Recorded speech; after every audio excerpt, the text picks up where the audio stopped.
cause irreparable damage to the individuals, their families, and their communities. These miscarriages of justice also can contribute to an erosion of the public trust in the criminal justice system. Research has shown that certain police practices and investigative techniques can significantly contribute to the occurrence of wrongful convictions.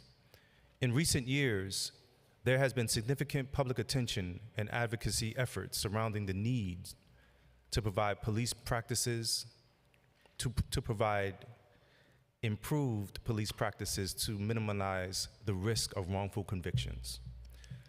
Communities, advocates, and legal experts have called for greater transparency, accountability, and adherence to evidence-based practices within law enforcement. Whether through the use of lineups or witness identification procedures that are prone to suspect misidentification, the use of coercive investigation tactics or inconsistencies in video recording of interrogations, there is a moral necessity for police departments to examine their internal practices and ensure steps are taken to mitigate the risk of wrongful convictions.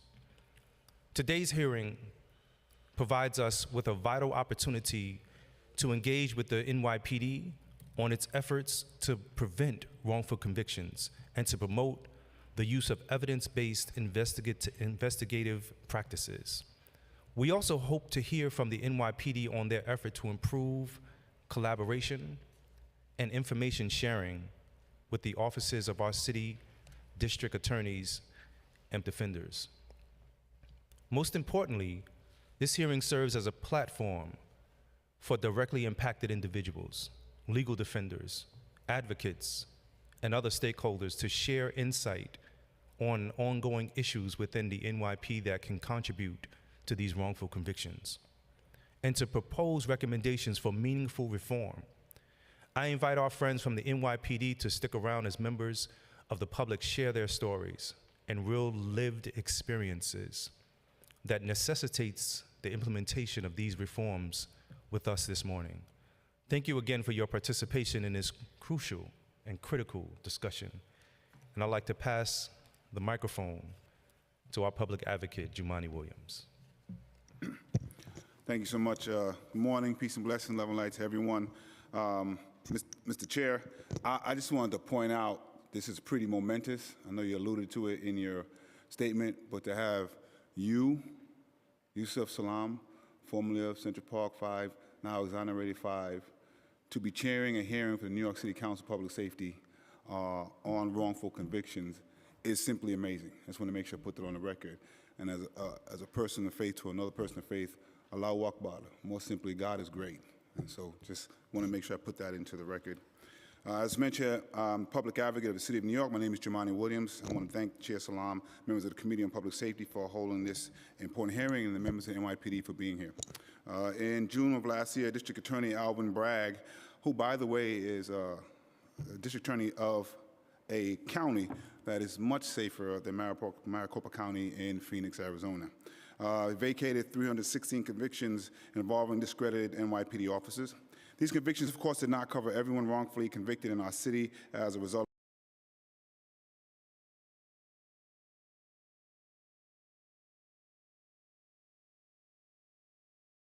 wrongfully arrested and incarcerated for the 1989 attack on a jogger in Central Park, who was exonerated in 2022. There are many ways that police investigative procedures can result in wrongful convictions, including coercive interaction techniques that result in false confessions, lying on the stand in court, failing to return over exculpatory evidence, working with unreliable informants, and displaying outright prejudice. New York City and the United States, unfortunately, has a long history of police misconduct leading to wrongful convictions, the full scope of which we are only just beginning to see with the advent of DNA analysis leading to an increase in exonerations. Wrongful convictions harm entire communities. Incarceration tears people from their loved ones, traumatizing not only them, but their friends and families who may have depended on that person emotionally and financially, and not to mention leaving the person who is actually guilty still out. When a person is released from prison or jail, or even if they were not sentenced to any period of incarceration, their criminal record follows them and affects their ability to pursue employment, education, and and can affect even where they can live. Wrongful convictions harm our city financially as well.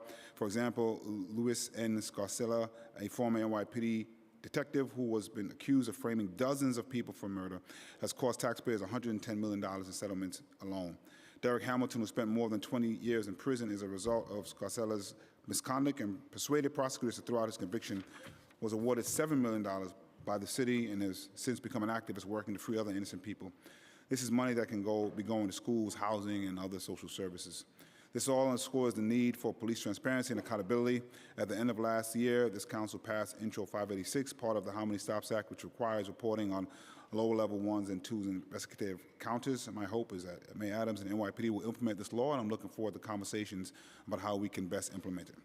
Further, all interrogations should be recorded in accordance with state law, and I believe we have to ask that CCRB be given some additional power in terms of disciplining officers who engage in abuse, corruption, discrimination, or misconduct.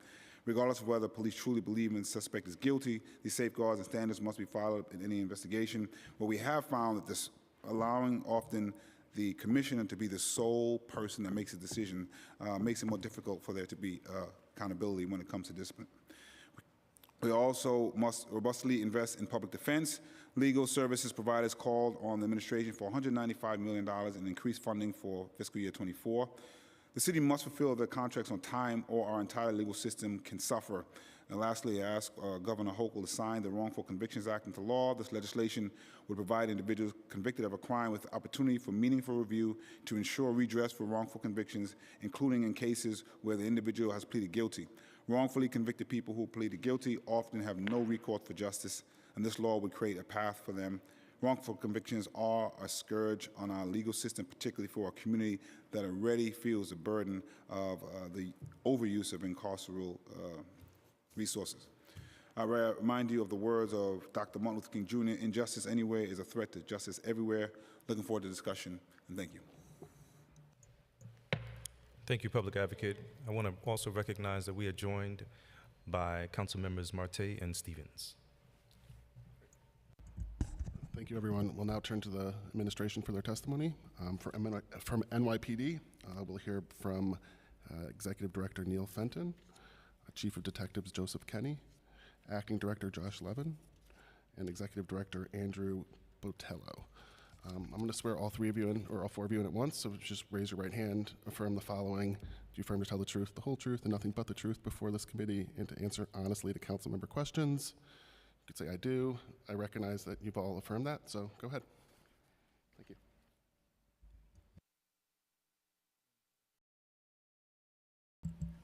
Sorry. Good morning, Chair Salam and members of the council. I am Joseph Kenny, the Chief of Detectives of the New York City Police Department. I am joined today by Neil Fenton, our Executive Director of the Department's Investigative Support and Training Unit, Andrew Botello, the Executive Director of Discovery Compliance Unit, Josh Levine, the Acting Director of the Department's Legislative Affairs Unit. On behalf of Police Commissioner Ebba Caban, I would like to thank you for this opportunity to discuss the NYPD's commitment to ensure integrity of convictions and the practices and policies we have in place to prevent wrongful convictions. To be clear, every one wrongful conviction is too many. It is counter to everything that we stand for. When the wrong person is arrested and later convicted, it is a failure of the justice system. And the consequences for the wrongful person convicted, the horror, not only for them, but for their family and friends, is beyond words. The department's mission is to ensure public safety and achieve justice for victims while working tirelessly to make sure that the individuals being arrested, charged, and convicted of the crimes are in fact guilty of those crimes. For that reason, the NYPD works hand in hand with the conviction integrity units at prosecutors' offices at the state and federal level. We deliver evidence and files at their request and make the NYPD resources available to support their critical work for what they are doing. Their efforts have our full support. Consistent with those efforts, we have taken a variety of steps over the years to investigative procedures in order to prevent errors as we build our cases. Every day, we rely on witnesses and victims who come forward to tell us what they know. Without the accounts of witnesses, most of our investigations would go nowhere. but we recognize the human element and that witnesses make mistakes. That is why we have strict procedures regarding witness identifications to ensure that a witness's memory is not unduly influenced and even inadvertently by our investigators. Photo arrays are the primary way victims and witnesses identify or exclude suspects during our investigations. These photo arrays are conducted using a double-blind procedure. A detective provides a picture of the suspect, and a computer system generates 5 additional photographs that look like the suspect to include in the array. The array is then placed in a sealed envelope. Next, a second detective, who is not involved in the case, administers the array to the witnesses by allowing the witness to open the previously sealed envelope. This minimizes the risk that the detective will unintentionally influence a witness and identify the suspect, because the detective administering the array does not know which photo in the array belongs to that suspect. Language is also important. Our written protocols demand that only neutral language may be used and that the identification procedure itself be attempted to be audio